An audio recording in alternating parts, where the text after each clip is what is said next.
یا اللہ اس کا فائدہ تیری بارگاہ کرم سے کیا ملے گا؟ فرمایا یصلح لکم اعمالکم، میں تمہارے لیے تمہارے اعمال سنوار دوں گا، تمہاری اصلاح ہو جائے، تم سنور جاؤ، تمہارے لیے تمہارے اعمال سنوار دیے جائیں گے۔ یہ فائدہ دنیا کا ہے، سچ بولنے والے کو، صحیح بات کرنے والے کے اللہ اعمال سنوار دے گا، یہ اس کا دنیا کا فائدہ ہے۔ اور آخرت میں کیا ملے گا؟ فرمایا وَيَغْفِرْ لَكُمْ ذُنُوبَكُمْ، اللہ تمہارے گناہوں کو معاف فرما دے گا، اللہ تمہارے گناہوں کو معاف کر دے گا۔ وَمَن يُطِعِ اللَّهَ وَرَسُولَهُ فَقَدْ فَازَ فَوْزًا عَظِيمًا، اور جو اللہ اور اس کے رسول کی فرما برداری کرے تو تحقیق یہ بہت بڑی کامیابی۔ سچ بولنا، سیدھی بات کرنا، اپنے الفاظ اور اپنی گفتگو کو ہمیشہ صاف ستھرا رکھنا، یہ اللہ کی رضا بھی ہے اور میرے نبی پاک علیہ السلام کی تربیت بھی ہے۔ اسلام سچا دین ہے، قرآن سچی کتاب ہے، ہم سچے نبی کے ماننے والے ہیں صلی اللہ علیہ وسلم۔ ہمارے محبوب نے ہمیں سچ کا حکم دیا، فرمایا سچ بولو گے نا یصلح لکم اعمالکم، تو اللہ فرماتے ہیں میں تمہارے اعمال کو سنوار دوں۔ سچائیاں انسان کو مضبوط کرتی ہیں، جھوٹ انسان کو کمزور کر دیتا ہے، اعصابی طور پر بھی، اخلاقی طور پر بھی، سماجی طور پر بھی۔ انسان کے رشتے بھی ٹوٹتے ہیں جھوٹ بولنے سے۔ سچائی انسان کی ذاتی ضرورت بھی ہے، معاشی ضرورت بھی ہے اور اجتماعی ضرورت بھی ہے۔ اسلام میں کچھ چیزوں کی گنجائش ہے، اس پہلو کو آپ نے توجہ سے سننا ہے۔ یہ حکم دیا گیا ہے کہ سچ بولو تو ذرا حکمت کے ساتھ بولو۔ دنیا میں سب سے سچا پیغام دین کی دعوت دینا ہے، اس کے لیے حکم دیا ادعو الی سبیل ربک بالحکمہ، دین کی دعوت دو تو دانائی کے ساتھ دو، حکمت کے ساتھ۔ یہ کہا گیا ہے کہ سچ بولو تو ذرا حکمت کے ساتھ بولو، دانائی کے ساتھ بولو۔ میری بات کی سمجھ آ رہی ہے آپ حضرات؟ اس پہلو کو پہلے پیش نظر رکھیں کہ سچ، لوگ کہتے ہیں جی میری جی طبیعت ہے جی سچی بات کرنے کی، کون سی بات سچی جس میں جھگڑا ذرا جلدی ہو جائے؟ تو یہ کوئی سچ نہیں ہے۔ سچ حکمت کے ساتھ آپ بیان کریں گے، سچ پہ آپ کھڑے ہوں گے، آپ سچائی کی جب بات کریں گے تو دانائی کے ساتھ کریں گے۔ دنیا کا سب سے بڑا سچ ہے لا الہ الا اللہ، تو میرے نبی پاک صلی اللہ علیہ وسلم نے اس سچ کو صرف کھڑے ہو کے تقریروں میں کہہ کے اور کافروں کو لتاڑ کے اور بلا بلا کہہ کے بیان نہیں فرمایا، بلکہ اس طرح کی حکمت اپنائی ہے کہ نبی پاک نے یہ سچ لوگوں کی روحوں تک اتار دیا ہے۔ تو سچ آپ بولیں گے پر کس طرح بولیں گے؟ حکمت کے ساتھ، دانائی کے ساتھ۔ لیکن جہاں ڈٹنے کی بات آئے گی کہ اب حکمت کا لوگ ناجائز فائدہ اٹھائیں گے، وہاں اللہ حکم دیتا ہے کہ ان الذین قالوا ربنا اللہ ثم استقاموا، پھر ڈٹنے کی بات ہے تو پھر تو اللہ کا نام لے کے ڈٹ جا۔ لیکن عام جب آپ سچ آگے بیان کریں گے تو اس کو بڑی حکمت کے ساتھ، دانائی کے ساتھ۔ کچھ جگہوں پہ خلاف واقعہ بات کرنے کی اجازت ہے۔ نبی پاک صلی اللہ علیہ وسلم نے فرمایا کہ ان کو جوڑنے کے لیے تو ایسی بات کر لے، تجھے اس کی اجازت ہے۔ جوڑنے کے لیے تجھے خلاف واقعہ بات کرنے کی، مطلب اس کی دلیل یہ ہے کہ دو بھائی آپس میں ناراض ہیں تو کسی کی ذمہ صلح کرانا لگا، تو بڑے کے پاس گیا تو بڑے نے کہا کہ چھوڑ، تجھے پتہ ہی نہیں چھوٹے نے ظلم کتنے کیے۔ جب آدمی غصے میں ہوتا ہے تو وہ کوتاہیاں بیان کرتا ہے۔ اب اس کو یہ کہا گیا کہ یا کہ یہ نہ کہے کہ وہ تو کہہ رہا تھا کہ بڑا ظالم ہے چھوٹا بھائی، بلکہ وہ کہے یار ساری باتیں اپنی جگہ پہ رہی، پر وہ کہہ رہا تھا آخر میرا بھائی ہے، میرا بھائی کے بغیر گزارا تو نہیں نا۔ تو وہ خلاف واقعہ بات کرے، چھوٹے کے پاس آیا اور آ کے کہا کہ بڑے سے میں ہو کے آیا ہوں، تو اس نے کہا تمہیں پتہ ہی نہیں، بڑا تو بڑی دیر سے کھا رہا ہے، کھا ہی سارا بڑا گیا۔ تب یہ بات چھوٹے کو آ کر بتانے کی ضرورت ہے، تو ایسی بات کر جو بظاہر خلاف واقعہ ہو لیکن لوگوں کو جوڑ دے۔ جوڑنے کے لیے خلاف واقعہ بات کرنے کی اجازت ہے، اب لوگ توڑنے کے لیے خلاف واقعہ بات کرتے۔ چاہیے تھا کہ جوڑتے، کہتے تیرا بھائی ہے، میں تو بات نہیں کرنا چاہتا پر ہے پورا ظالم، وہ کیا کرے بھائی، تیرا بھائی ہے، اب رشتے بدلتے نہیں۔ تو میں نے کہا جناب نے بڑا اچھا کردار ادا کیا ہے، آ گئی ہے سمجھ آپ کیا کہنا چاہ رہے ہیں۔ تو لوگ توڑنے کے لیے کردار ادا کرتے۔ ایک تو یہاں اجازت دی دوسرا میرے نبی کریم صلی اللہ علیہ وسلم نے فرمایا جنگ کے موقع پر اگر تمہیں خلاف واقعہ بات کرنی پڑے تو اس کی تمہیں جنگی حکمت عملی کے لیے اجازت ہے۔ تیسرا فرمایا کہ اپنی بیوی کو مطمئن کرنے کے لیے اگر کسی شخص کو خلاف واقعہ بات کرنی پڑے تو اس کی اسے کس بات کی اجازت ہے؟ چلے مسکرائیں نا آپ، ویسے ہی بتا دیں، وہ ذرا سنجیدہ اس مسئلے پر، اس میں ہنسنے کی کیا ضرورت ہے؟ یہ کوئی ہنسنے والی بات تھوڑی ہے، اس پہ آپ ویسے ہی بتا دیں۔ لیکن بیوی سے خلاف واقعہ بات کریں آپ، کبھی اس کو منانے کے لیے کوئی ایسی بات کر دیں، لیکن اگر جھوٹ کا پلندہ اس کے سامنے بھی کھول دیں گے نا، اس کا بھی اعتماد ضائع ہو جائے گا، اور میاں بیوی کا رشتہ ہی اعتماد پہ قائم ہوتا ہے۔ جب وہ سمجھ جائے گی نا کہ میرے ساتھ بولتا ہی جھوٹ ہے، سچ بولتا ہی نہیں، تو پھر یہاں بھی معاملہ صحیح نہیں رہے گا۔ تو یہ 2-3 مواقع۔ ایک چوتھی بات ہے، اس پر بھی تھوڑی توجہ کر لیں تاکہ مضمون کو آگے سمجھنے میں آسانی ہو جائے۔ ایک ہے ذو معنی لفظ استعمال کرنا حکمت کے تحت۔ حکمت کے تحت ایک آدمی کے سامنے کھانا آیا ہے تو وہ کھانا اس کے لیے مضر صحت ہے۔ بعض لوگ بعض چیزیں کھا کے ان کی طبیعت بگڑ جاتی ہے۔ اب سامنے والا کہتا ہے جناب کھانا، تو وہ کہا الحمدللہ جی الحمدللہ، بے شک بھوک لگی ہوئی ہے، لیکن اب وہ کھانا اگر کھائے گا تو اس کے لیے تکلیف ہے، تو اس کو یہ اجازت ہے کہ وہ سامنے والے کا دل بھی بچا لے اور اپنی صحت بھی۔ لیکن وہاں بھی ہم لوگ نخرہ دکھاتے ہیں، ہم لوگ نخرہ دکھاتے ہیں، کہتے ہیں جی یہ بلائلر میں نہیں کھاتا، یہ جو بڑا گوشت ہے یہ میں نہیں کھاتا۔ تو آپ صاف کہیں کہ جناب میرا نخرہ بڑا، میرے لیے چھوٹا گوشت پکائے، بات ختم ہو گئی۔ اب سامنے والے کی گنجائش نہیں تو وہ کیا کرے؟ تو اس پہ آپ، اللہ تعالیٰ روزی دیتا ہے نا روز گھر میں، تو گھر میں اللہ تعالیٰ توفیق دے گا تو جب ہمت ہوگی پکا کے کھا لیں گے، تو دوسرے کا دل بھی بچ جائے گا اور آپ کا جھوٹ بھی۔ اس کی دلیل نبی کریم صلی اللہ تعالی علیہ وآلہ وسلم کو حضرت صدیق اکبر مکے سے مدینے لے کے جا رہے تھے تو رستے میں ایک شخص ملا، وہ بڑا دشمن تھا اسلام کا۔ اس نے نبی پاک صلی اللہ علیہ وسلم کو دیکھا، جناب صدیق اکبر کو دیکھا، لیکن وہ حضور کو نہیں جانتا تھا، حضرت ابو بکر صدیق کو جانتا تھا۔ اب اس نے پوچھ لیا کہ ابو بکر یہ آپ کے ساتھ کون ہے؟ تو جناب صدیق اکبر رضی اللہ تعالیٰ عنہ فرماتے میرے دل میں خیال آیا کہ اگر میں نے حضور کا نام بتایا تو یہ شور بھی کرے گا اور ہو سکتا ہے تکلیف بھی پہنچائے، تو میں نے ایک حکمت کا جملہ استعمال کیا۔ ہادی کہا کرتے تھے رستہ دکھانے والے کو، تو عرب کے لوگ کسی کو کئی دفعہ ساتھ رکھتے تھے کہ ہمیں رستہ دکھاؤ، اس کو ہادی بنا لیتے تھے۔ کئی دفعہ بندے کہتے تھے آؤ چوک تک چھوڑ آتے ہیں آپ کو، پھر آپ سیدھا یہ روڈ، اس کو ہادی کہا جاتا تھا۔ تو حضرت ابو بکر صدیق کہتے ہیں کہ لوگ تو کہتے تھے نا چوک تک چھوڑنے والے کو ہادی، تو میں اپنے نبی کو اس لیے ہادی کہتا تھا کہ یہ جنت تک چھوڑ کے آئیں گے اور جنت کے بعد بھی ساری نعمتیں ان کی ہدایت سے ملے گی۔ کہتے جب کہا نا یہ کون ہے تو میں نے ایسا لفظ استعمال کیا کہ جس سے محفوظ بھی رہے اور سچ بھی ہو گیا۔ حضرت صدیق اکبر عرض کرنے لگے یہ میرے ہادی ہے، یہ میرے عادی ہیں۔ تو وہ سمجھا کہ یہ چوک تک، گلی تک، اگلے چوراہے تک چھوڑنے جا رہے ہیں، اس طرح کے ہادی ہیں۔ کہتے میں نے کہا ہادی ہیں، تو وہ کہا اچھا اچھا اچھا تمہارے ہادی ہیں۔ وہ گزر گیا۔ فرماتے میں نے حضور کی طرف دیکھا تو محبوب مسکرائے، گویا محبوب سمجھ گئے کہ ابو بکر نے جو والا ہادی مجھے کہا ہے وہ والا ہادی ہے جو جنت کا راستہ دکھاتا ہے۔ تو اس طرح کا ذو معنی لفظ استعمال کرنا شریعت کے اندر جائز ہے۔ لیکن جھوٹ، صریحاً جھوٹ، اور ہمارے زمانے کے اندر تو جھوٹ، ایسا لوگ جھوٹ بولتے ہیں جو گناہ بے لذت ہے، کوئی مطلب ہی نہیں۔ اگر آپ ناراض نہ ہو تو بڑے بڑے سیانے لوگ جھوٹ بولتے ہیں۔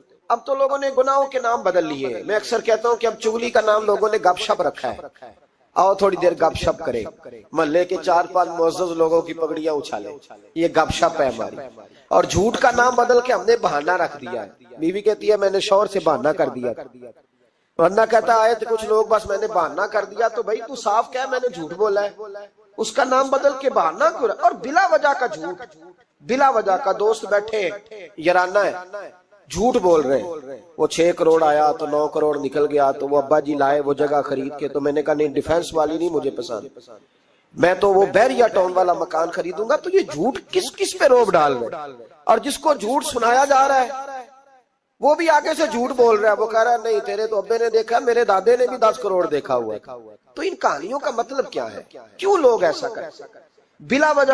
اور پھر کچھ لوگوں کو ہر وقت بولنے کی اجازت ہے، وہ کہتے ہیں میں کہانی بنا کے سنانی پڑے، سنانی ضرور ہے، مذاق۔ ایک آدمی لطیفہ سنا لیا تو اب اس کی عزت نہیں بچتی جب تک یہ نہ سنائے۔ راز ہو گئے آپ لوگ، گھورنے لگے ہو نا بیچ بیچ میں سے تھوڑا تھوڑا. صحیح کہہ رہا ہوں؟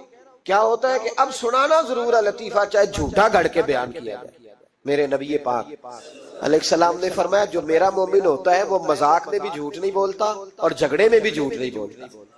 یعنی جب بندہ مذاق کر رہا ہوتا ہے تو جو مرضی کہہ جاتا ہے. فرمایا جو میرا کلمہ پڑھنے والا ہے وہ مذاق میں بھی جھوٹ نہیں بولتا، اور جب جھگڑا کرتا ہے تو آدمی کو غصہ ہوتا ہے، وہ بڑا کچھ کہہ دیتا ہے. فرمایا میرا مومن غصے میں بھی جھوٹ نہیں بولتا بلا وجہ.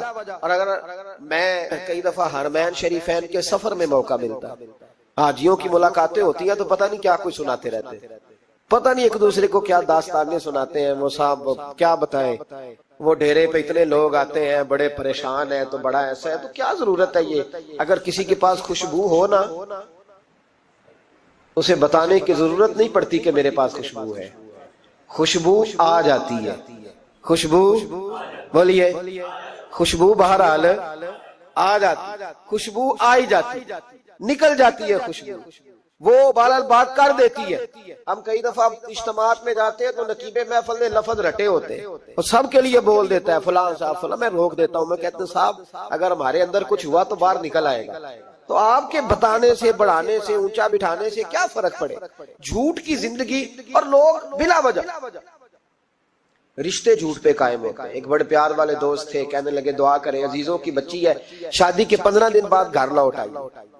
میں نے کہا وجہ کیا ہوگی؟ کہنے لگے چھوٹی سی غلطی ہو گئی، گاؤں میں رہتے تھے، بچی کا رشتہ نہیں ہوتا تھا تو ڈی سی کالونی میں آ کر، بڑی سوسائٹی میں آ کر کرائے کا مکان خریدا، تو بس چند دنوں میں رشتہ ہو گیا.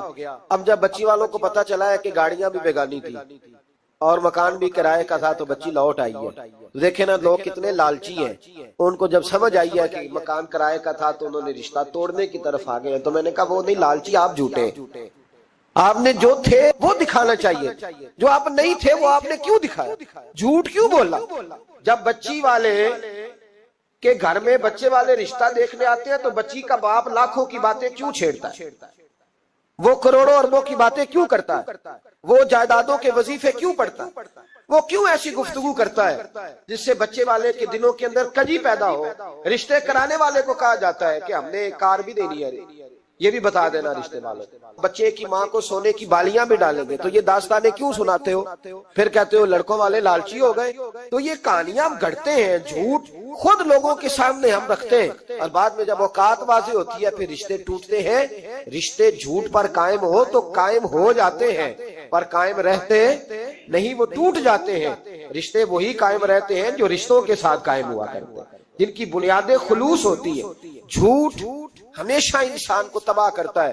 کیا حسن ہے میرے نبی پاک کے فرمان میں، کیا خوبصورتی ہے. حضور نے فرمایا الصدق ینجی والکذب یہلک. دو جملوں میں کائنات کی ساری حقیقتیں بیان کر دی. حضور فرمانے لگے سچ بول، سچ تجھے نجات دلا دے گا، سچ تجھے بچا لے گا. والکذب یہلک، جھوٹ نہ بولنا تو ہلاک ہو جائے گا. جھوٹ نہ بولنا، یہ محبوب کا فرمان. جھوٹ تجھے ہلاک کر، ہر لحاظ سے بندہ جھوٹا تباہ ہوتا ہے. سیاسی، سماجی، کاروبار، معیشت، دنیا، رشتے، ہر چیز جھوٹ پہ مبنی. کچھ لوگوں کو بیماری ہے جھوٹ بولنے کی، لارا لگانے کی. کسی نے کہا یار اتنی ضرورت پڑ گئی، کہا کوئی مسئلہ ہی نہیں تیرا حل ہو جائے گا. بھئی تیرے پاس نہیں ہے تو صاف انکار کر. جھوٹ بول کر جیتنے سے بہتر ہے انسان سچ بول کے ہار جائے. اس کو کہہ کہ بھائی نہیں میرے پاس گنجائش نہیں، کل آ جانا، پرسوں آ جانا، سویرے آ جانا، کیا ضرورت. ان سے انسان کا وقار مجروح ہوتا ہے. میرے نبی پاک علیہ الصلوۃ والسلام جس معاشرے میں تشریف لائے نا، اس معاشرے میں بڑے عیب پائے جاتے تھے. بچیوں کو زندہ دفن کر دیتے تھے، قتل و غارت تھی، سارا کچھ تھا. ابو سفیان کہتے ہیں ہم سارے جرم کرتے تھے لیکن عرب کے لوگ جھوٹ نہیں بولتے. عرب کے لوگ، یہ ذرا غور کرنا، انفرادی بات عرض کرنا. فرماتے چوری چکاری ظلم بربریت سارا کچھ تھا اور ہم سمجھتے تھے کہ جھوٹ بولنا ہمارے حسب نسب کے خلاف ہے، یہ ہماری شان مردانگی کے خلاف.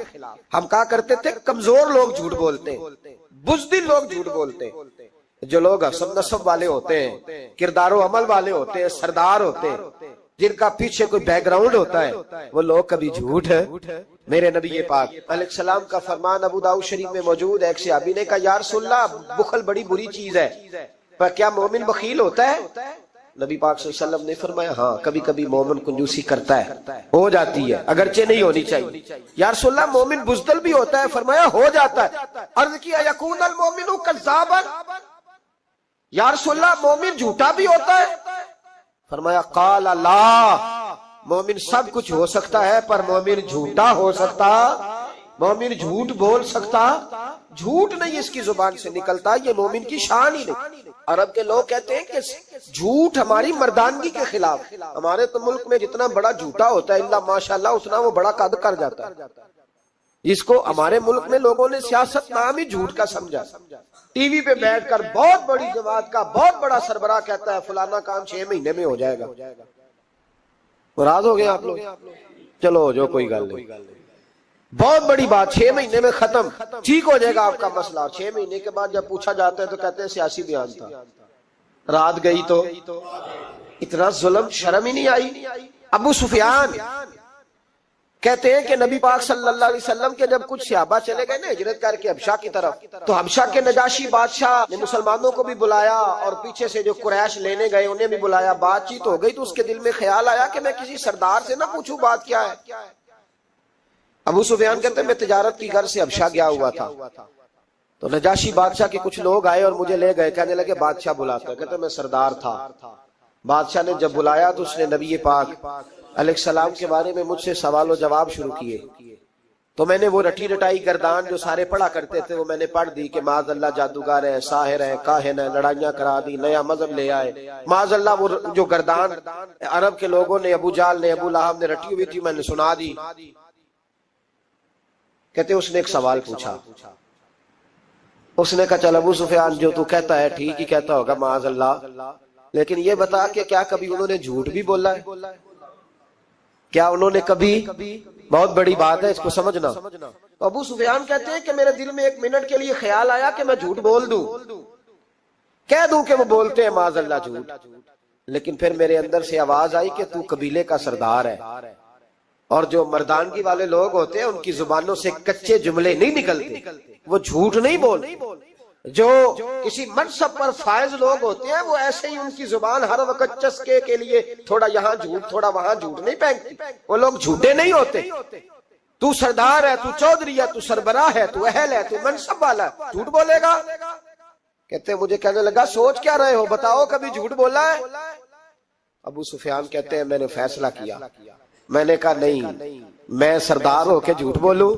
کہتے ہیں میں فوراً بول پڑا، میں نے کہا وہ رشتے میں میرے بھتیجے لگتے ہیں، میرے سامنے آنکھ کھولی، میرے سامنے بچپن گزرا، میرے سامنے جوانی گزری، میرے سامنے شادی ہوئی، میں نے ان کی زندگی کے بڑے رنگ دیکھے، میں نے انہیں ماں سے بچھڑتے بھی دیکھا، دادا کی گود میں کھیلتے بھی دیکھا، پھر دادا کے جنازے پر بھی دیکھا، میں نے انہیں ہر حال میں دکھ اور سکھ میں دیکھا۔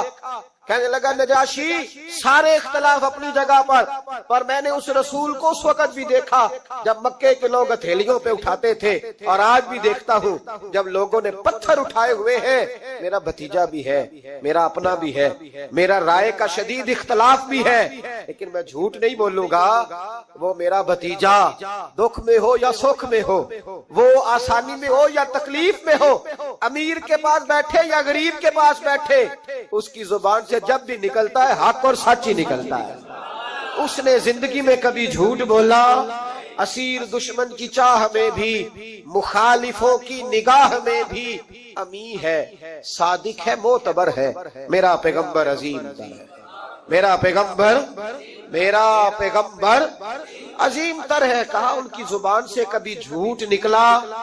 کبھی نہیں نکلا ان کی زبان سے جھوٹ۔ تو کہتے اب نجاشی نے فیصلہ سنایا، نجاشی نے بات کی، فیصلہ سنایا تو کمال کر دی۔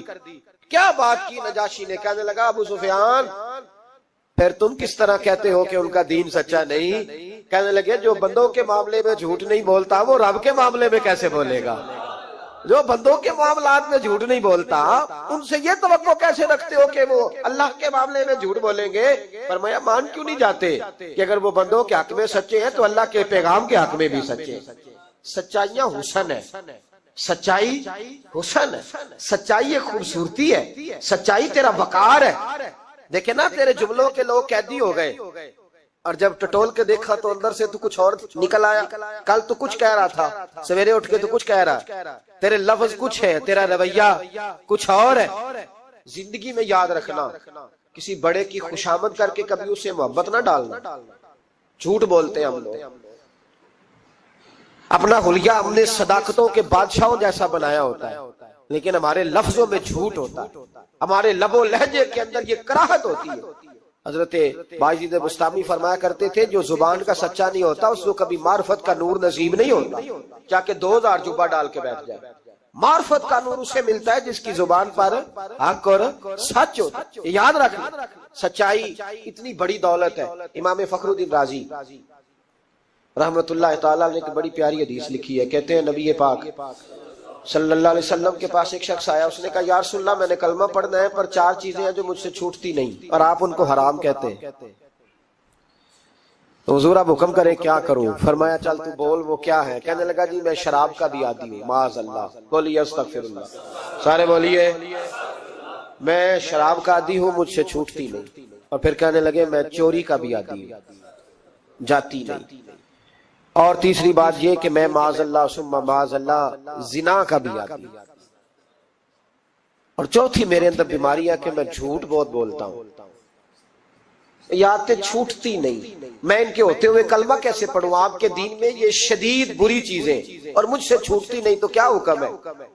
میرے محبوب علیہ السلام کو اللہ نے بڑی حکمت عطا فرمائی, بڑا نوازا ہے نبی پاک. حضور نے بڑے خوبصورت جملے کہے, فرمایا کو سودا کر لے میرے ساتھ. عرض کی حضور حکم ہو, فرمایا 4 میں سے ایک چھوڑ دے, کلمہ پڑھ لے, سودا کر لے. کہا حضور حکم کرے کون سی؟ صحابہ کہتے ہیں اب ہم گھوم رہے تھے کہ یہ کیا بات ہے, 4 چیزیں حرام میں قطعی ہیں. حضور کہتے ہیں ایک چھوڑ دے, میں ایک وعدہ کر. کہا یا رسول اللہ حکم کرے. تو صحابہ کہتے ہیں اب جب حضور نے کہا نا ایک چھوڑ دے تو ہم پھر تجزیہ کر رہے تھے کہ شراب بڑی گندی ہے, زنا بڑا گند ہے, چوری کسی کے حق میں ڈاکہ ہے, ظلم ہے. لیکن میرے نبی پاک علیہ الصلوۃ والسلام نے کیا خوبصورت فرمایا, فرمایا چل تو جھوٹ چھوڑ دے. کیا چھوڑ دے؟ اللہ اکبر. فرمایا جھوٹ چھوڑ دے. عرض کی باقی؟ فرمایا باقی اللہ فضل کرنے والا ہے, تو جھوٹ چھوڑ دے. اب لوگ کہتے ہیں کہ ہم حیران تھے کہ اتنی گندی چیزیں, شراب بھی, زنا بھی, چوری بھی, اور حضور نے صرف جھوٹ چھڑوایا ہے. وہ سردار کہتا ہے میں گھر گیا, شراب کی بوتل پہ ہاتھ ڈالنے لگا. دل میں خیال آیا شراب پی کے صحابہ کے مجمع میں جاؤں گا, تو اگر کسی صحابی نے پوچھا کہ تو نے شراب پی ہے, جھوٹ بولوں گا تو نبی پاک کے وعدے کا کیا بنے گا, اور سچ بولوں گا تو اس محفل نور میں بیٹھوں گا کیسے شراب پی کے. کہتے 2-3 دفعہ ہاتھ بڑھایا پر مزہ نہیں آیا. میں نے پٹخی دیوار کے ساتھ بوتل, میں نے کہا یہ تو گئی, یہ نہیں پیوں گا آج کے بعد. کہتے پھر میں باہر نکلا اس عورت کے پاس رات گزارنے جہاں منہ کالا کرنا تھا. کہتے ہیں جب پہنچا تو اس نے پہلا سوال پوچھا, کہنے لگی سنا ہے تو کلمہ پڑھ گیا ہے. کہتے بس وجود چکنا چور ہو گیا. او میرے دوستو, لوگ پوچھتے تو ہے نا تو کس کا بیٹا؟ ہاں ہاں او سنگیو, لوگ پوچھ لیتے ہیں تو کس استاد کا شاگرد ہے. او یارو یاد رکھو, تیرا حلیہ دیکھ کے لوگ پوچھتے ہیں تو کس مرشد کا مرید ہے. یاد رکھ اپنے لیے نہ صحیح کسی کی عزت کے لیے صحیح, اپنے لیے نہ صحیح کسی کی عزت کے لیے. تو کسی کے لیے ہی بدل دا یار, تو کسی کا ہی خیال کر جا, چل کسی اور کے لیے اپنے آپ کو تبدیل کر جا. اپنے لیے نہ صحیح دیکھ تو کسی اور کے لیے ہی بدل جا. اب تیری کسی اور سے بھی نسبت ہے, لوگ کسی اور کے ساتھ تجھے منسوب کرتے ہیں. ان کا دیوانہ ہوں, ان کا مجذوب ہوں, کیا یہ کم ہے کہ میں ان سے منسوب ہوں؟ کہا اس بی بی نے, کہنے لگی سنا ہے تو کلمہ پڑھ گیا ہے. کہتے ہیں بجلیاں دوڑ گئی. میں نے کہا اگر جھوٹ بولوں تو حضور کے وعدے کا کیا بنے گا؟ محبوب نے کہا جھوٹ نہیں بولنا, اگر سچ بولوں تو پھر اس کے قریب کیسے جاؤں؟ کہتے وہاں سے بھی لوٹ آیا. اب میری زنا کی عادت بھی گئی. اگلی شام ہوئی تو سامنے مال پڑا تھا ایک آدمی کا, وہ آدمی کا فلتا اس پہ ہاتھ ڈالنے لگا تو دل میں خیال آیا یہ سویرے تفتیش بھی کرے گا. اگر پوچھتا پوچھتا مجھ تک آ گیا کہ تو نے تو نہیں چوری کی, تو جھوٹ تو میں بول ہی نہیں سکتا, حضور سے وعدہ کیا ہے, اور سچ بولوں گا تو میری آبرو کیا بچے گی. کہتے شام ایک دن میں گیا, اگلے دن کی شام ہوئی تو صرف سچ کی عادت اپنائی, میرا زنا بھی گیا. میری چوری بھی گئی، میری شراب کباب بھی گئے. کہتے ہیں تیسرے جا کے دروازہ رسول پہ بیٹھا، صحابہ باقی اپنا کام کرتے رہے، میں صرف مصطفیٰ کا چہرہ تکتا رہا. میں بس چہرہ تکتا رہا. دیر ہو گئی تو ایک صحابی کہنے لگے کیا دیکھ رہے ہو؟ تو میں نے کہا اس رسول کا کمال دیکھ رہا ہوں، اس محبوب کا کمال دیکھ رہا ہوں. ایک جھوٹ چھڑوایا ہے تو رب کریم نے مجھے سارے تقوی عطا فرما دی. یہاں تو جھوٹ کے پلندے پیروں نے ڈیوٹیاں لگائی ہوئی ہیں مریدوں کی، جاؤ کرامتیں بیان کرو، سناؤ، فیس بک پہ دو. جیڑے محرم راز حقیقت دے اور راز حقیقت کھول دے نہیں. اے جنہ ویکھیا نہیں او کرن گلاں، جنہ ویکھ لیا او تے بول دے ہی نہیں. یہ جھوٹ کا پلندہ لے کر کے تو پھر رہا ہے، اس کو سنبھال کے رکھ. سچائی انسان کو جوان رکھتی ہے، سچائی آدمی کو بڑا کرتی ہے، سچائی اس کے رشتے قائم رکھتی ہے. میرے نبی کریم علیہ السلام نے سچ کا درس دیا، سچی بات کا حکم کہا، فرمایا سچ بولو. حضرت مالک بن دینار رحمت اللہ علیہ ارشاد فرمایا کرتے تھے کہ سچائی اتنی بڑی چیز ہے کہ سچائی کو تو آگ نہیں جلاتی. فرمایا کرتے تھے سچائی کو تو مٹی نہیں کھاتی. فرمایا کرتے تھے سچائی کو تو دریا نہیں ڈبوتا.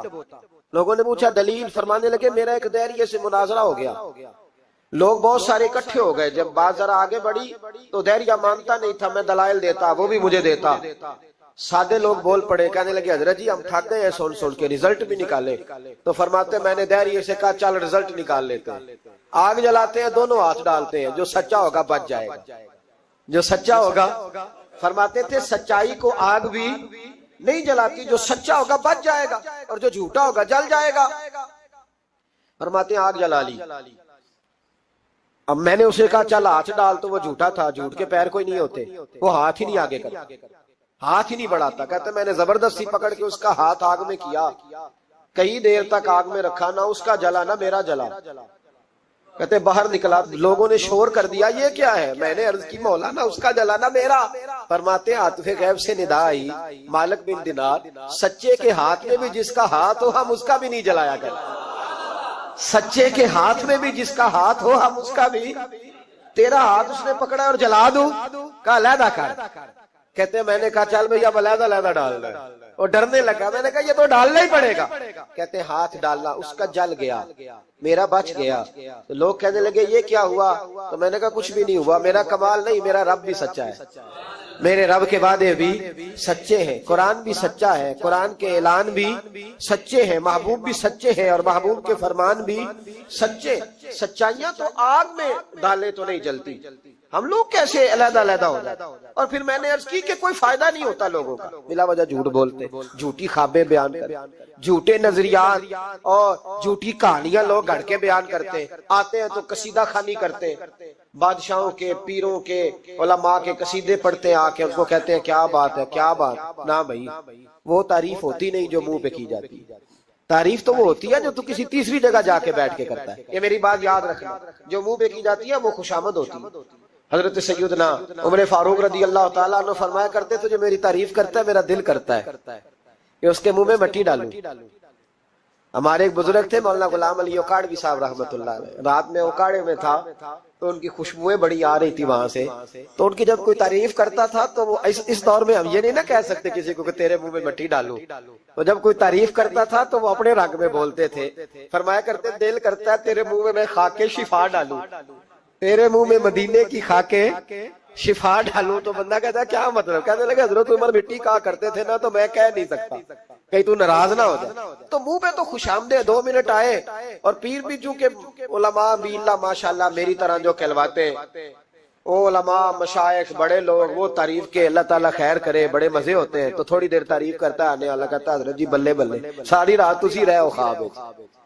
یہ 2-3 تعریفیں سنو، اب میں گیا آپ جانے اور آپ کا کام جانے. تو بھائی تعریف خالی کرتے رہنے کا کیا مطلب ہے؟ پیارا تو وہ ہوتا ہے جو مشن کا وارث ہوتا ہے، جو دست و بازو بنتا ہے، جو آگے بڑھتا ہے، جو دکھوں سکھوں میں دھوپ چھاؤں میں ساتھ ہوتا ہے. آ کے تعریف کرنا، کلادہ ملانا، نکل جانا.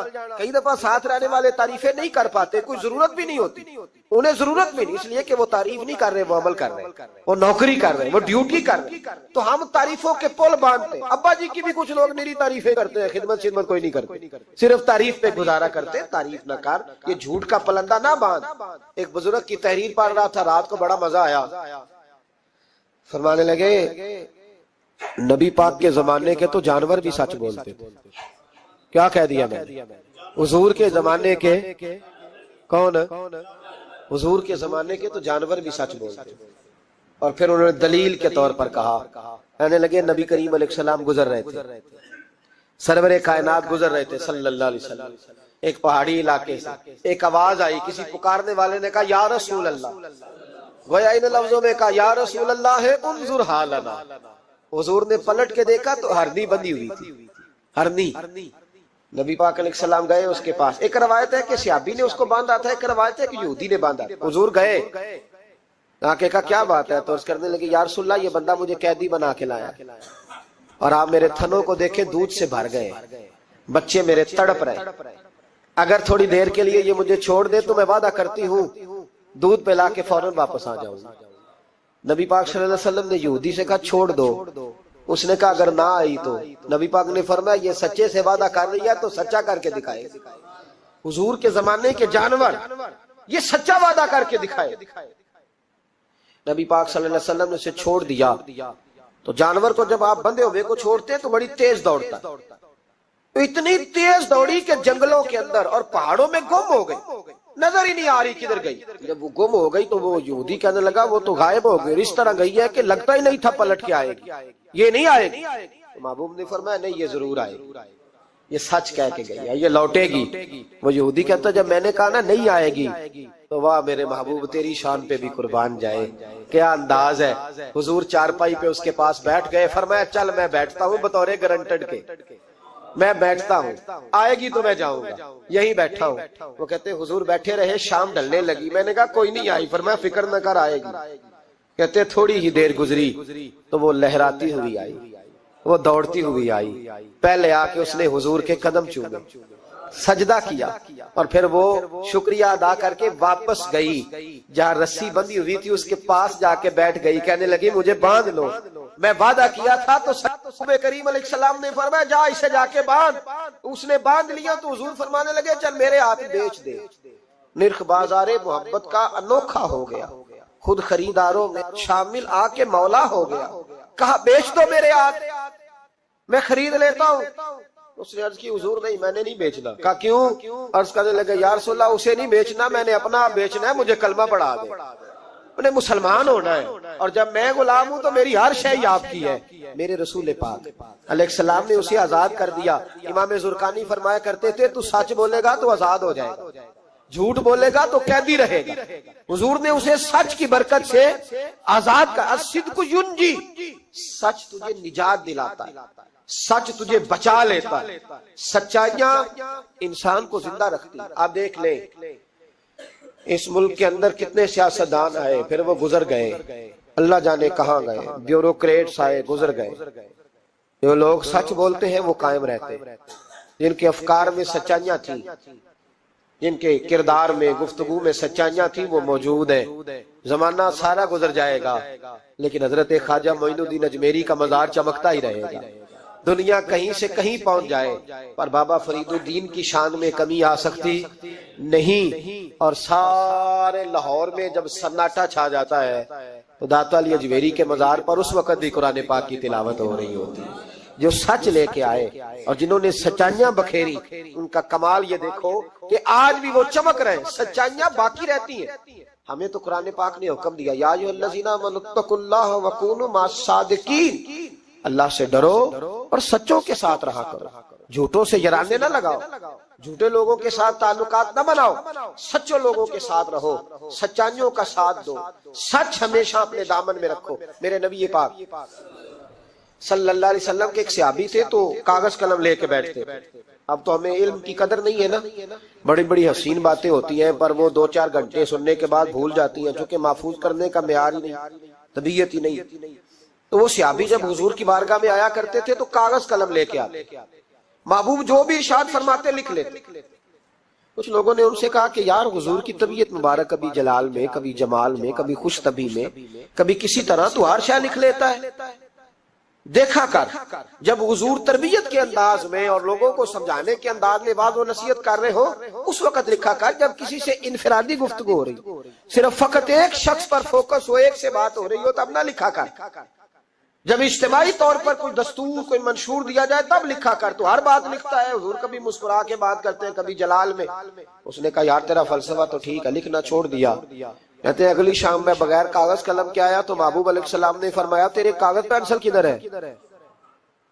تیرا کاغذ پینسل کدھر ہے؟ مجمع میں بیٹھے لوگ سمجھتے ہیں شاید سامنے والے کو اتنے لوگوں میں خبر نہیں، لیکن جو تاڑنے والے ہیں وہ قیامت کی نظر رکھتے ہیں، کو خبر ہوتی ہے کہ کہاں کیا ہو رہا ہے۔ میرے حضرت صاحب فرمایا کرتے تھے ہم تو بات کرتے ہیں تو کئی دفعہ سمجھ آ جاتی ہے چہرے کا اثر دیکھ کے کہ اب یہ سوچ کیا رہا ہے، اب یہ کیا اندر کھچڑی پکا رہا ہے، یہاں تک اللہ والوں کو سمجھ آتی۔ کہتے ہیں نبی پاک علیہ السلام نے جب پوچھا نا کاغذ قلم کہاں ہیں تو میرے آنسو ہی نکل گئے۔ میں نے کہا اس کا مطلب ہے کہ میرے محبوب کی مجھ پہ نظر رہتی ہے کہ یہ کس حال میں آتا ہے، کس طرح آ کے بیٹھتا ہے، کیا اس کا انداز ہے، حضور کو پتا ہے۔ فرماتے ہیں میں رو پڑا، کاغذ قلم کدھر ہے؟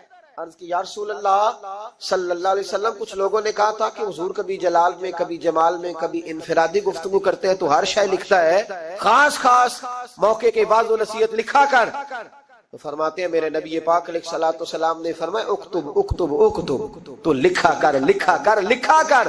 میں کسی حال میں بھی ہوں، کسی رنگ میں بھی ہوں، کسی موقع پر بھی ہوں، میرے منہ سے جو بھی نکلتا ہے حق اور سچ ہی نکلتا ہے، کسی موقع پر بھی کوئی بات خلاف واقعہ نکلتی۔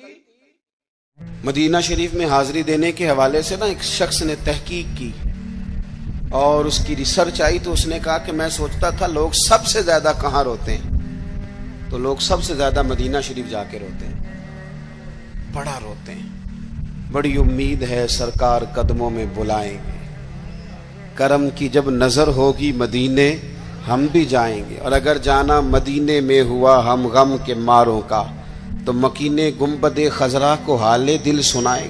وہاں جا کے لوگ روتے ہیں، تڑپتے ہیں۔ اب آپ شک پیدا کر دیں کہ پتہ نہیں حضور حیات ہیں معاذ اللہ کہ نہیں، تو اعلیٰ حضرت نے 2 قسمیں اٹھا کے کہا تو زندہ ہے واللہ، تو زندہ ہے واللہ، بس میری چشم عالم سے چھپ جانے والے تو زندہ ہے محبوب، اور اس پر دلائل دیے۔ تو میرے عزیز انہوں نے ہمارے عقیدے پکے کیے۔ پھر بھی اگر کوئی کچی پکی باتیں کرے، سویرے کچھ کہے، دوپہر کچھ کہے، شام کچھ کہے، تو وہ بندہ کمزور پڑا ہے، ورنہ ہماری فکری کی عادت نے ہمیں دلائل سے، کتب سے، حوالہ جات سے مزین کیا۔ تیسری بات، اعلیٰ حضرت بریلوی کہتے ہیں علم کا شوق پیدا کرو۔ اعلیٰ حضرت خود مرید ہیں ایک سلسلے میں، اور مرید اس طرح کے کہ غلامی والے مرید ہیں۔ آج کل زیادہ تر لوگ مرید نہیں ہوتے، ناراض نہ ہونا، اگر کوئی پڑھا لکھا بندہ ہو تو وہ ویسے بھی مرید نہیں ہوتا، وہ اگر ہو کبھی تو خلیفہ ہی ہوتا ہے ڈائریکٹ، مرید نہیں ہوتا، مزاج نہیں، مرید ہونے کا مزاج نہیں، یہ طبیعت نہیں۔ آج کل لوگ شاگرد بھی نہیں ہوتے، ناراض ہو گئے آپ لوگ، ہو جائیں کوئی مسئلہ نہیں، میں نے تو ابھی چلے جانا ہے، ہو جائیں بے شک۔ آج کل لوگ شاگرد بھی اس طرح لگتا ہے کہ جس طرح کوئی امدادی کتاب نہیں ہوتی، اس طرح استاد سے کو تھوڑا سا نا گائیڈ لائن لیتے ہیں، ورنہ وہ شاگرد ہونے کو تیار نہیں ہے۔ میں صحیح بتاتا ہوں، آپ بہت سارے شاگردوں کو میری ملاقات ہوتی ہے اور بعد میں وہ کہتے ہیں نا میں استاد جی کو بیٹھا سا، تو میں چونکہ دیہاتی آدمی ہوں، میرا 2 ڈنڈے لگانے کو بھی دل کرتا ہے کہ تجھے پتہ ہی نہیں استاد جی کے پاس کیسے آیا جایا کرتا ہے، تجھے خبر ہی کوئی نہیں۔ میں تجھے بتاؤں بریلی کے امام کیا بتاتے ہیں۔ حضرت عبداللہ ابن عباس کو نبی پاک صلی اللہ علیہ وسلم نے دعا دی تھی کہ اللہ تجھے فقاہت دے، دین کی سمجھ دے۔ حضور کی دعا سے بھی اللہ دے دیتا۔ حضور تو حضرت ابو ہریرہ کو خالی بظاہر خالی چلو بھر کے ڈال دے تو اللہ تعالیٰ اس سے قوت حافظہ دے دیتا ہے، تو یہاں تو دعا دی تھی، لیکن ان کا ذوق علمی کیا بنا، یہ اعلیٰ حضرت ملفوظات دیکھیے گا۔ وہ نا خاندان رسول کے چشم و چراغ ہو کے، حضور کے چچا زاد ہو کے، استاد کے دروازے پر جب پڑھنے جاتے تھے نا تو جا کے دروازے پہ دستک نہیں دیتے تھے، کہتے میں اپنے استاد کے دروازے پر کبھی حضرت ابی بن کعب کے پاس جاتا رضی اللہ تعالیٰ عنہ، کبھی حضرت زید بن ثابت کے پاس جاتا، میں جا کے باہر دروازے پہ بیٹھ جاتا، دستک نہیں دیتا تھا، ٹیلی فون نہیں کرتا تھا کہ پیر صاحب میں پہنچ گیا جی، ہار لے کے باہر آ جاؤ، باقاعدہ مرید صاحب آ گئے، جلدی کر لیں. استاد جی میں کب سے باہر کھڑا ہوں, یہ انداز نہیں.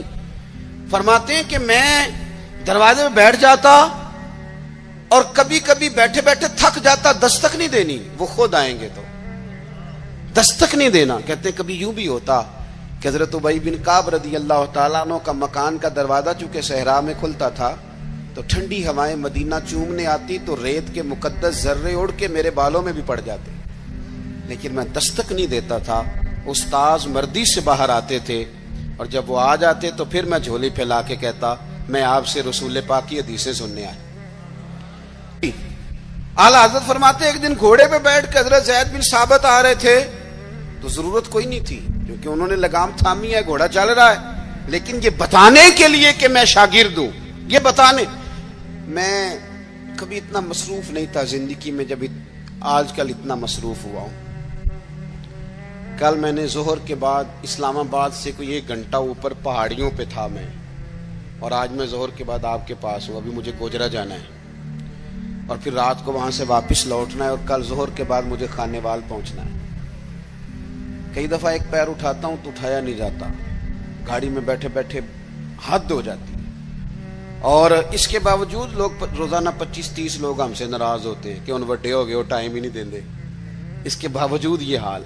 کبھی کبھی کچھ چیزیں مزہ دیتی ہیں. میں نے ایک وعدہ کیا ہوا تھا لاہور میں کسی سے میں نے جانا تھا تو میرے استاد صاحب کا فون آ گیا, فرمان لگے کتنے میں, او شاگردو ترس جاؤ گے نوازوں کو, یہ 2-4 جو رہ گئی ہیں ان کی قدر کرو. کتنے میں بھائی, میں عرض کی تھی حضور میں کہا رہا ہوں. فرمان لگے پرسوں پنڈی جانا ہی. تو میں نے چونکہ لاہور وعدہ کیا ہوا تھا, میں کہ حضور میں ذرا اتنے کی کام میں پرسوں پنڈی کی مصروفیت ہے. تو میرے استاد ہیں اور یہ بات انہوں نے کی تو میرا قد بڑا ہوا. فرمان لگے تینوں وضاحت دینا میں ضروری نہیں سمجھتا, تو پرسوں سویرے 9 بجے تیار ہو کے سڑک تے آویں جانا ہے. بڑے لوگ دعوت دیتے ہیں, بڑے لوگ پیغام دیتے ہیں, بڑا پیار کرتے ہیں. آپ یقین کریں مزہ آ گیا بات کا. مجھے جو بندہ پوچھے پنڈی خیر ہے, میں کہا مینوں آپ نہیں پتا. گھر والے پوچھتے پنڈی خیر ہے, میں کہا مزہ بڑا آنا ہے جانے دا, پتہ کوئی نہیں کی کام میں. انہوں نے کہا پرسوں کبھی مزہ بھی تو لو نا, کبھی ذائقہ بھی تو لو نا. ہمارے ایک بزرگ ہیں, ان کی عمر 65-70 سال ہے, ان کی والدہ انتقال کر گئی. میرے پاس جمعہ پڑھتے ہیں تو میں ان کے گھر تعزیت کے لیے گیا تو ان کے بچے کہنے لگے کہ ہماری دادی کی عمر 100 سال سے زیادہ تھی پر ابا چوپی نہیں کرتے, ہر وقت روتے ہیں, ان کو کہیں کہ حوصلہ کریں. تو میں نے ان سے کہا کہ بھئی آپ بچے کیا تو ٹھیک ہی رہے ہیں کہ آپ خود 65-70 سال کے ہیں اور آپ کے بچے بڑے ہیں اور شادی شدہ ہیں, تو آپ. انہوں نے بڑی شاندار بات کی. کہنے لگے پیر صاحب اماں جدوں دی گئی ہے میں وڈیرا ہو گیا, میرے بال چٹے نے, میرے 2 پوتے نے, 3 نواسے نے, لیکن جدوں میں گھر آਉਂدا سا تے اماں کہندی سی منڈیا آ گیا ہے, روٹی لیاؤ نا منڈے لئی. فرماتے ہیں یوں لگتا تھا نہیں بال سفید ہوئے ہیں پر میں ہوں ابھی جوان. جب تک آپ کا کو بڑا رہتا ہے آپ طاقتور رہتے ہیں. خود بخود اپنے آپ کو بڑا کرنے کی کوشش نہ کریں, کسی کو بڑا مانے, طاقتور رہیں گے, جان رہے گی, آپ کی پشت پہ کوئی کھڑا رہے گا. اور اگر نکل جاؤ گے چھتڑی سے تو طلباء کرام یاد رکھنا کمزور پڑ جاؤ گے. اگر پشت پہ کوئی ہوتا ہے تو بندہ طاقتور ہوتا ہے. ضرورت نہیں تھی حضرت زید بن ثابت رضی اللہ تعالیٰ عنہ کے گھوڑے کی لگام تھامنے کی, پر اعلیٰ حضرت فرماتے ہیں کہ آگے دوڑ کے, حضرت عبداللہ ابن عباس نے دیکھا نا میرے استاد آگے, دوڑ کے جا کے گھوڑے کی لگام پکڑی. تو حضرت زید بن ثابت کہنے لگے ہو میرے نبی کریم علیہ السلام کے چچا کے بیٹے یہ آپ کیا کر رہے ہیں؟ تو کہنے لگے ہمیں بتایا گیا ہے. لفظ دیکھنا ملفوظات شریف میں اعلیٰ حضرت نے لکھے, ہمیں بتایا گیا ہے کہ علماء کا احترام کرنا. جب انہوں نے یہ کہا تو حضرت زید بن ثابت گھوڑے سے نیچے اتر آئے, اور نیچے اتر کے حضرت عبداللہ ابن عباس ان کے شاگرد تھے, ان کے ہاتھ چوم لیے. انہوں نے کہا جناب آپ یہ کیا کر رہے ہیں؟ فرمانے لگے ہمیں بھی بتایا گیا ہے کہ خاندان رسول کا احترام کرنا ہے, ہمیں بھی یہ سبق دیا گیا.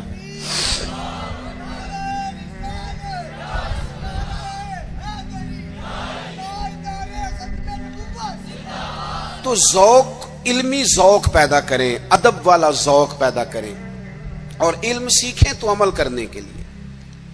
صرف تقریر کے لیے, بحث کے لیے, کل کو ڈگری لینے کے لیے نہیں.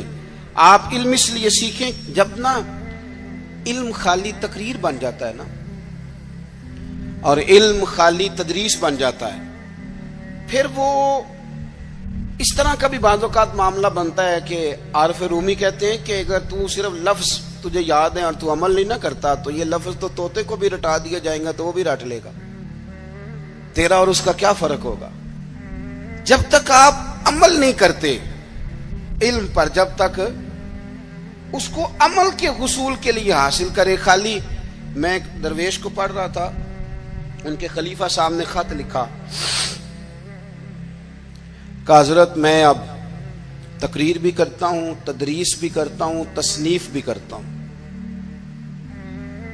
تو انہوں نے جواب میں شاباشی نہیں دی بلکہ فرمانے لگے بیٹا یہ تو کام تم لوگوں کے لیے کرتے ہو, اپنے لیے کیا کرتے ہو؟ سحری کے وقت اٹھ جاتے ہو نفل پڑھنے کے لیے, تلاوت قرآن روز ہوتی ہے, سجدے کا ذوق حاصل ہے, درود و سلام کی طبیعت ہے, یہ تو لوگوں کے لیے کام ہے نا سارے. بڑی اچھی بات ہے, دین کی خدمت کرتے ہو, پر اپنا بھی تو بتاؤ نا. اعلیٰ حضرت فاضل بریلوی رحمۃ اللہ علیہ کی شخصیت کا جو کمال ہے وہ یہ ہے کہ جو وہ کہتے تھے نا اس سے زیادہ وہ کرتے تھے. ان کی طبیعت تھی, وہ کرتے تھے. آپ جب تک اپنی زندگی میں عمل کو نہیں لے کے آتے, داتا صاحب رحمۃ اللہ علیہ کسی سے فرماتے ہیں کہ مجھ سے کسی نے پوچھا ہے کہ کوئی چلہ بتائیں. یہ لوگ سلوک سے وابستہ ہوتے ہیں نا, یہ پوچھتے ہیں چلہ کرنا ہے, وظیفہ کرنا ہے. ان کا خیال ہوتا ہے کہ 40 دن پیر صاحب ٹھنڈے پانی میں کھڑا کر دیں گے تو پھر میرے ہاتھ شاید کو 4 جن لگ جائیں. تو کہتے ہیں لوگ پوچھتے ہیں چلہ وظیفہ, تو آپ فرماتے ہیں میری نظر میں سب سے بڑا مجاہدہ چلہ جہاد علم حاصل کرنا اور اس پر عمل کرنا ہے. اس سے بڑا چلہ کوئی نہیں. یہ چلہ لگائیں, آپ کریں, عمل والی زندگی گزاریں, بدعملی والی, جتنا سیکھیں اس پر عمل کریں. ہمارے ہاں ہم محافل میں جاتے ہیں تو لوگ کہتے ہیں جی آپ 30 منٹ تقریر کرتے ہیں, آج گھنٹہ سننی ہے. تو میں کہتا ہوں پچھلی 30 منٹ والی پہ عمل ہو گیا ہے, اور ہو گیا تو چلو اور کر لیتے ہیں. باقی یہ ہے کہ یہ تو آپ کو عمل کے لیے دین سیکھنا تھا.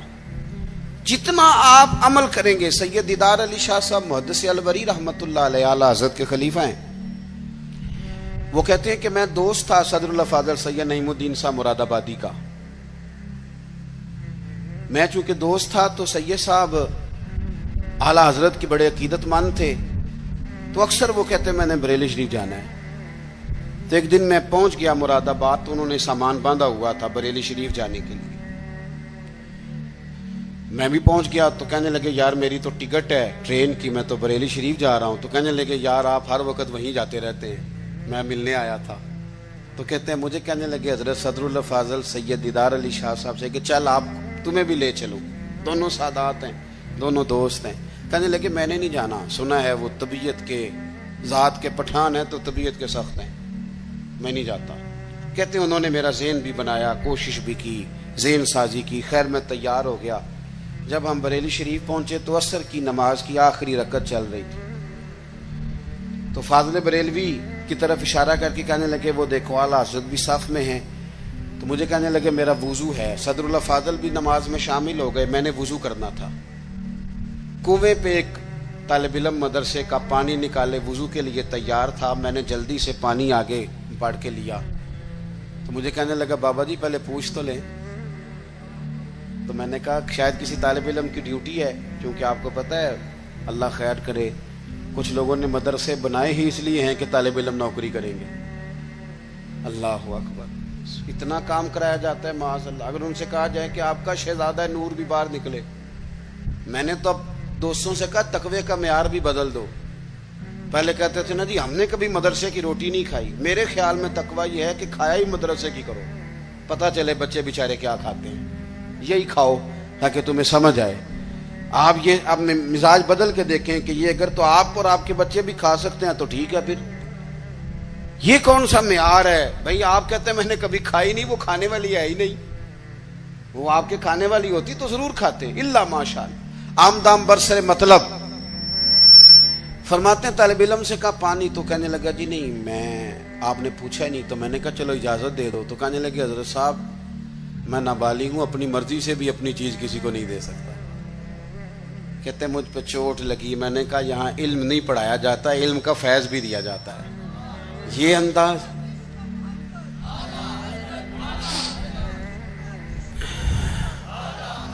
سنیں گے جی آپ. کہتے ہیں میں وضو کیا جب تک نماز مکمل ہو گئی. چونکہ حضرت صدر اللہ فاضل تو ابھی نماز میں 3 رکعتیں پڑھنی تھی, تو اعلیٰ حضرت بریلوی مسجد کی سیڑھیاں اتر رہے تھے تو میں چڑھ رہا تھا. اعلیٰ حضرت کو اللہ نے کوئی کمال دیا تھا کہ وہ چہرہ دیکھ کے بتا دیتے تھے کہ بندہ سید ہے. چہرہ دیکھ اللہ نے انہیں یہ انشراح صدر عطا فرمایا. کہتے ہیں پہلے تو انہوں نے نا میرے ہاتھ ہی چوم لیے, بات ہی رنگ ہی اور پکڑ گئی, اثر ہی بڑا ہوا. تو میں نے پوچھا طبیعت کیسی ہے؟ تو کہنے لگے مولانا طبیعت کا کیا بتاؤں, ذات کا پٹھان ہوں, طبیعت ذرا سختی ہے. چونکہ پٹھان ہوں تو طبیعت ذرا میری سختی ہے. کہتے ہیں میں سمجھ گیا. بس پھر حضرت صدر اللہ فاضل اگلی صبح کہنے لگے چلیں. میں نے کہا آپ نے جانا ہے تو جائیں. میں جب تک دور تھا بات اور تھی, اب تو حضور میں ہوں, اب تو بات اور ہے. تو میرے بھائی علم کا فیضان ہو, اس پر عمل ہو. آخری بات جو آپ کی خدمت میں عرض کرنی ہے بڑے درد کے ساتھ, وہ یہ ہے کہ ہمارے جتنے بزرگ تھے نا, صوفیاء تھے, اللہ والے تھے, ان کے دلوں میں نا دوسروں کے لیے بڑا درد رہتا تھا. ہماری طبیعتوں میں نا خود غرضی پورے عروج پہ آئی ہے. دوسروں کے بارے میں ان کی طبیعتیں, جتنے بھی کام کرتے تھے امت کی ملت کی خیر خواہی کے لیے کرتے تھے. ہم الا ماشاءاللہ جو قدم اٹھاتے ہیں تو وہ اپنا نفع نقصان دیکھ کے اٹھاتے ہیں. جب تک آپ کے دل دوسروں کے حق میں نرم نہیں ہوتے, غریب آدمی جو ہوتا ہے نا یہ سیاںا نہیں ہوتا. غربت نے میرے بچوں کو تہذیب سکھا دی, اب سہمے ہوئے رہتے ہیں, شرارت نہیں کرتے. غریب سیاںا نہیں ہوتا. کیوں؟ کہ مہنگا موبائل نہ ہو تو چلانا بھی نہیں آتا, تو بندہ کیسے سیاںا ہوگا؟ وہ اس لیے سیاںا نہیں ہوتا کہ کار نہ ہو گھر میں تو اس کا دروازہ بند کرنا بھی بندے کو نہیں آتا. غریب سمجھدار نہیں ہوتے, اور اگر وہ سمجھدار ہوتے تو پھر وہ غریب ہوتے, پھر تو انہیں بھی سارے چور دروازوں کا پتہ. کمایا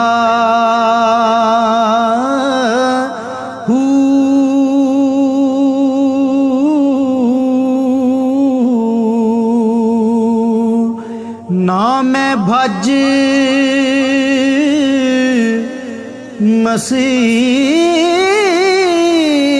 مسیتی وڑیا نا تسبا